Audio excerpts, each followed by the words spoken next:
Njengoko kushiyeke iintsuku ezimbalwa phambi kokuba umiliselwe umthetho ophathelene nenkqubo yokuxhaswa ngezimali kwamaqela ezopolitiko, ikomiti yabaphathiswa icebisa iinguqu kwinkqubo yeVoti kweli ihleli kokuqala namhlanje. Le komiti imiliselwe emva kokuba inkundla yomgaqo siseko yathi umthetho olawula inkqubo yeVoti kweli awukho semthethweni ngenxa yokuba bungavumeli abagqatswa abazimeleyo ukuba bangenele unyulo lwamaphondo kunye nolukazwelonke.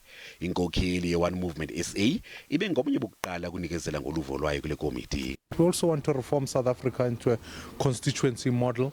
We also suggested digital voting to make sure that we advance so that even in a time of COVID, people are able to exercise their democratic voice.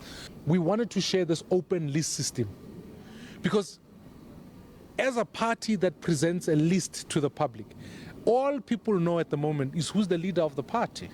They don't know who else is on the list. So it is possible that you could have a person who's acceptable to the public at the front and the rest can be criminals. Le komiti iza kufuna izimvo zisuka kwiiyunivesithi zeli kuquka nakubemi beli.